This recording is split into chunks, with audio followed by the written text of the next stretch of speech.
하루는 제자들과 함께 배에 오르사 그들에게 이르시되 호수 저편으로 건너가자. 하심에 이에 떠나 행선할 때에 예수께서 잠이 드셨더니 마침 광풍이 호수로 내리침에 배에 물이 가득하게 되어 위태한지라. 제자들이 나와 깨워 이르되 주여, 주여, 우리가 죽겠나이다. 한데 예수께서 잠을 깨사 바람과 물결을 꾸짖으시니 이에 그쳐 잔잔하여지더라. 제자들에게 이르시되 너희 믿음이 어디 있느냐? 하시니 그들이 두려워하고 놀랍게 여겨 서로 말하되 그가 누구이기에 바람과 물을 명함에 순종하는가? 하더라.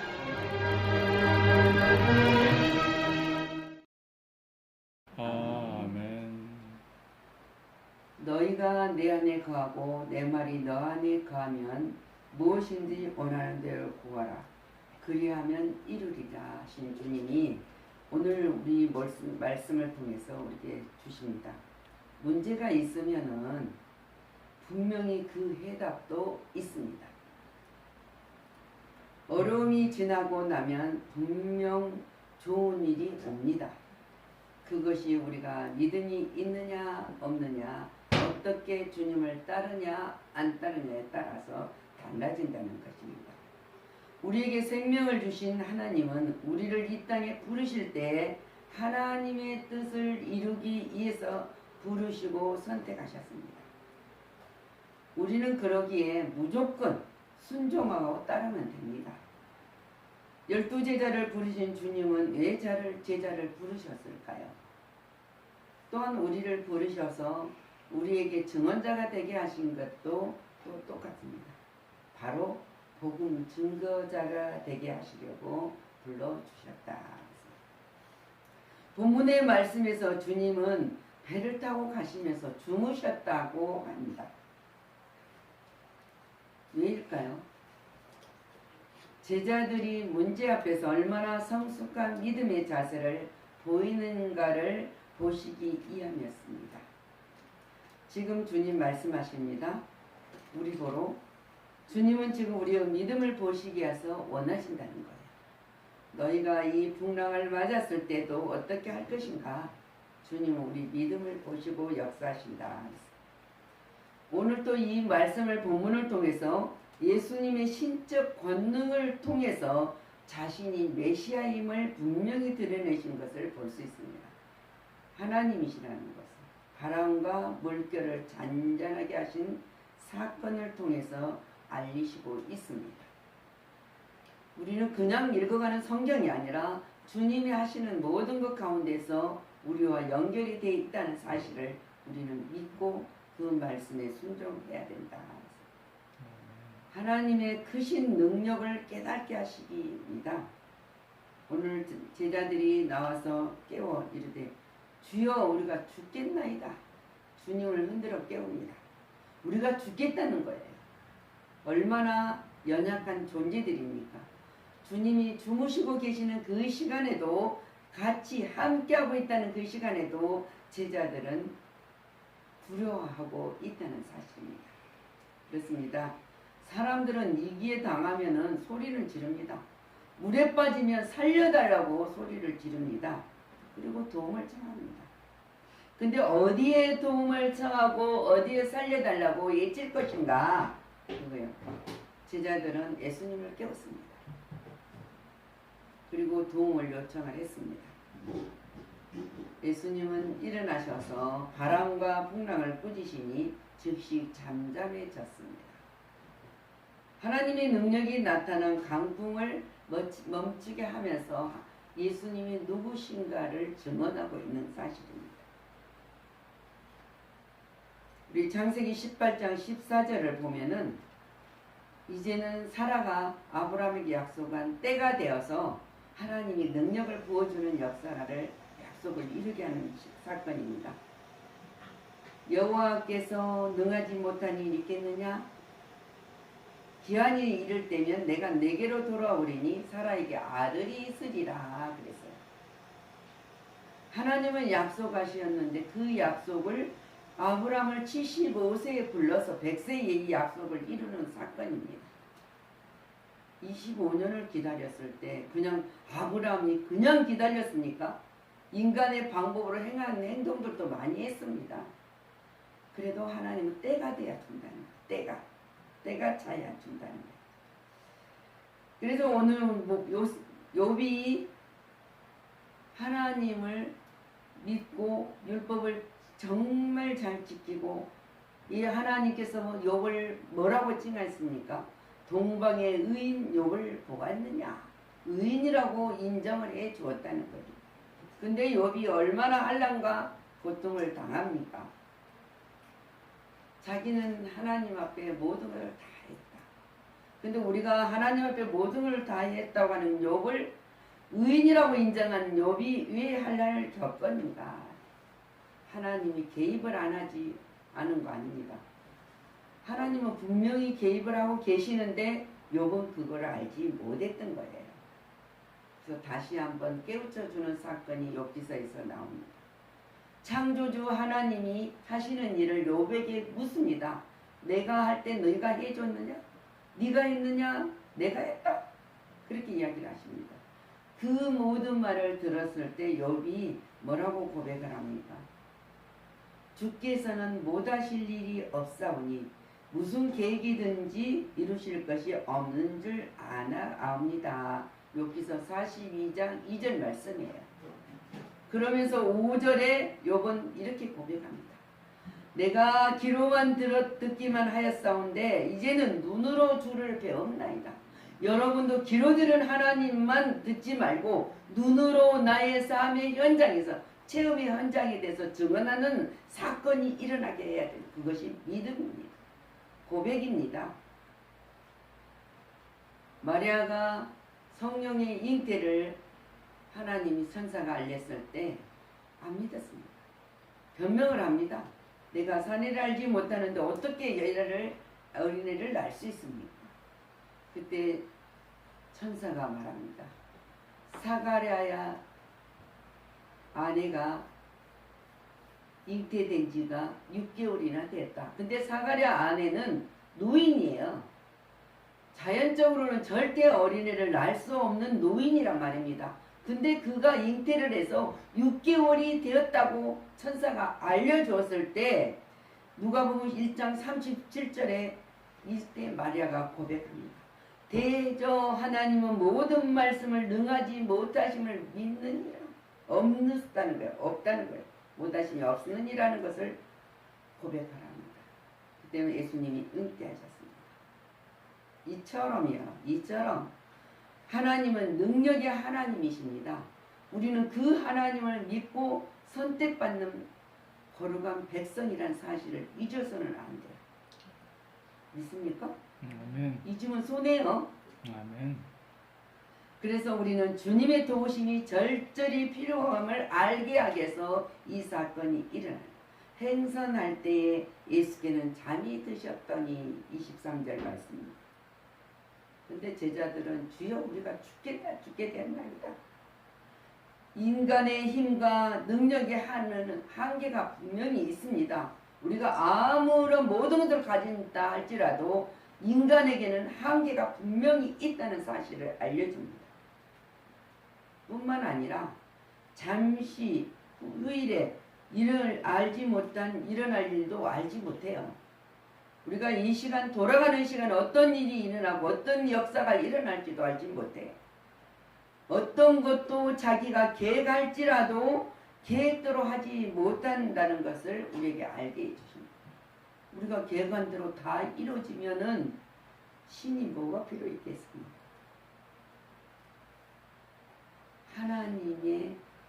오직 하나님의 도우심이 없이는 그 어떤 것도 우리 힘으로 할 수 없는 것을, 우리에게 없는 것을 알려주기 위함입니다. 네. 모든 주권자가 하나님이시기 때문에. 그래서 다윗은 시편 28편 7절에 이렇게 고백을 해요. 여호와는 나의 힘과 나의 방패시니 내 마음이 그를 의지하여 도움을 얻었도다. 하나님을 의지하여서 도움을 얻었다는 거예요. 여러분들이 하나님을 의지하면 도움은 분명히 하나님을 주십니다. 그러므로 내 마음이 크게 기뻐하며 내 노래로 그를 찬송하리로다. 다윗은 하나님께 모든 것을 돌리고 찬양으로 영광을 돌립니다. 고백을 합니다. 야곱이 두려워 떨 때도 하나님은 말씀하십니다. 약속은 하는 거예요. 이사야 41장 10절에 말씀하십니다. 두려워하지 말라. 내가 너와 함께 함이라. 놀라지도 말라. 나는 내 하나님이 됨이라 그랬어요. 야곱에게만 이 모든 것을 약속된 것이 아니라 우리에게도요. 그러면서 하나님이 또 말씀하십니다. 너를 굳세게 하리라. 참으로 너를 도와주리라. 참으로 나의 의로운 오른손으로 너를 붙들리라. 하나님이 붙들어 주시는데 뭘 두려워하고, 내가 아무리 손을 놓고 있을지라도 하나님은 한 번도 우리를 떠나본 적 없고 붙들고 계신다는 사실을 믿으면 우리는 승리할 수 있어요. 히브리서 13장 6절 말씀입니다. 그럼 우리가 담대히 말하되 주는 나를 돕는 이시니 내가 무서워하지 아니하겠노라. 하나님이 나를 도우시는데 내가 무서워하지 않는다는 이야기를 합니다. 여러분이 무서워하면 세상을 보니까 무섭죠. 베드로 보고 예수님이 우리를 걸어오실 때도 베드로가 뭘 했습니까? 주님이시면 내가 무리를 걷게 하여 주옵소서 할 때, 그래 걸어라.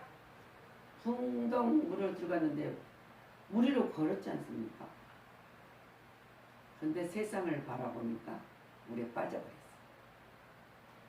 그래서 주님 앞에 도움을 청할 때 주님의 손으로 붙들어 주셨던 것을 볼 수 있습니다.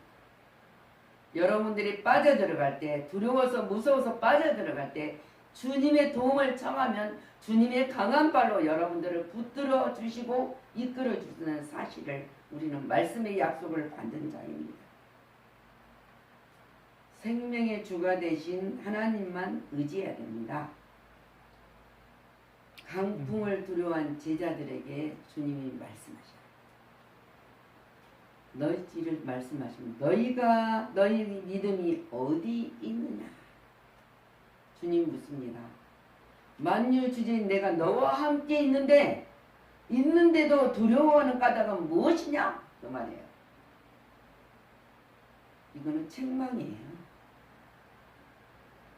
우리는 흔히 강풍이 몰아칠 때 예수님을 깨우는 것을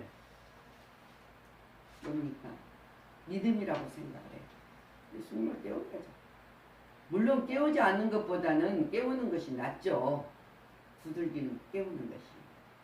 주님을 부르는 것이 낫죠. 그러나 예수님은 그것으로 만족하지 않으시고 제자들을 꾸중을 하는 이 장면입니다. 참 믿음은 세상의 강풍을 스스로 몰라치는 능력을 있게 합니다. 하나님이. 그건 주님이 말씀은 약속을 믿고 이길 수 있는 힘을 우리에게 주셨다는 사실입니다. 오늘 25절 그들은 이렇게 말해요. 누구기에 이기의 바람과 물을 명함에 순종하는가 하더라. 금방 주여 죽겠나이다. 우리를 구원하소서 해놓고 그가 누구기에 이기의 바람과 물을 명함에 순종하는가 했더라. 그렇습니다. 우리의 믿음이 어디 있습니까? 주여 죽겠나이다. 이 길을 주님의 도움을 요청했을 때 있습니까? 또 그가 누구기에 이런 역사를 일으키는가 하는가에 있습니까? 우리는 내 주님을 의지합니다. 고백해야 돼요. 주님만 사랑합니다.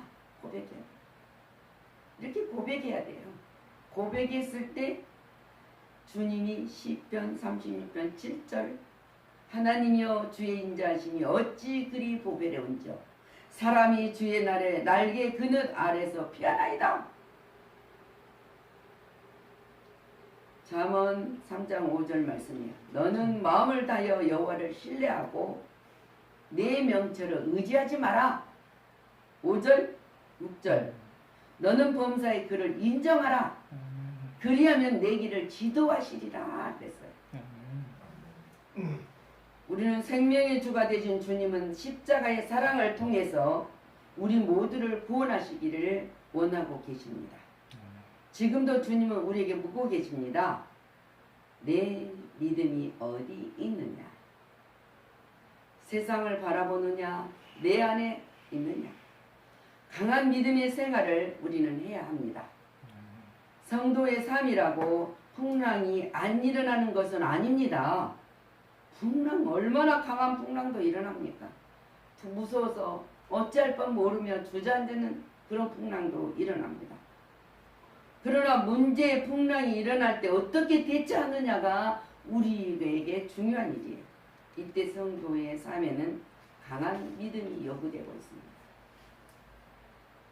이 믿음은 예수님을 의지하는 믿음으로 인생의 모든 풍랑을 극복하는 열쇠가 됩니다. 그 열쇠를 여러분들에게 줬지 않습니까? 열쇠를 잊어버리셨습니까? 찾으십시오. 두려워 떨기보다는 강한 믿음으로 담대해질 때 성도의 참다운 모습이 밝게 빛나게 됩니다. 강하고 능력 있는 삶의 모습은 말씀에 대한 적용하는 삶입니다. 말씀을 붙들고 살아요. 이럴 때 생명력 있는 삶이 될 것입니다. 우리에게 문제가 생길 때마다 하나님이 함께 하시고 그 크신 능력을 깨닫게 하십니다. 그래서 마태복음 7장 8절에 구하는 이마다 받을 것이요 찾는 이는 찾아낼 것이요 두들리는 이는 열릴 것이다 하셨으니까 하나님 구하고 찾고 두들기면 됩니다. 주님의 도우심을 간청히 해야 됩니다. 간청해야 돼요. 도움을 간청. 도와주시든지 말든지 아니에요. 주님이 도와주시지 아니하면 아니 되겠사옵나이다. 간청. 간청이에요. 문제가 해결되는 방법이 주님이 개입하시면 할 수 있다고 믿습니다. 개입하여 주옵소서. 간청해야 돼요. 생명의 주가 되신 하나님을 의지하고 따를 때 문제는 해결됩니다. 그리고 평안한 삶으로 행복해집니다.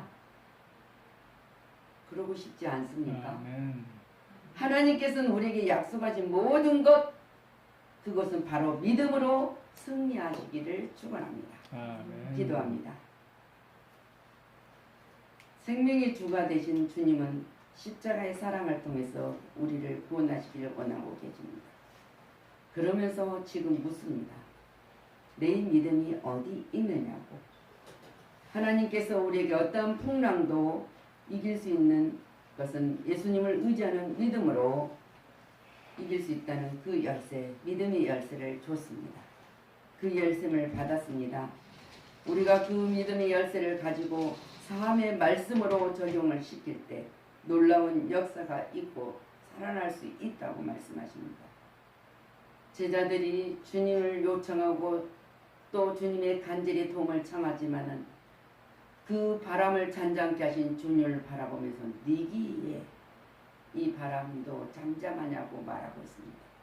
우리도 혹시나 주님의 모든 역사 속에서 일어난 사건을 바라보면서 누이기에 이런 일을 행하실까 하는 연약한 존재로 살지는 않는지 다시 한번 점검할 수 있도록 이 말씀에 주시는 교훈을 책임지라고 이 말씀을 붙들고 승리하는 삶으로 살아가게 하여 주옵소서. 모든 것이 주님의 은총이었음을 고백하는 삶으로 승리하며 주님이 주시는 평안을 살게 하여 주옵소서. 우리를 구원하신 예수 그리스도 이름으로 축복하고 기도하였습니다.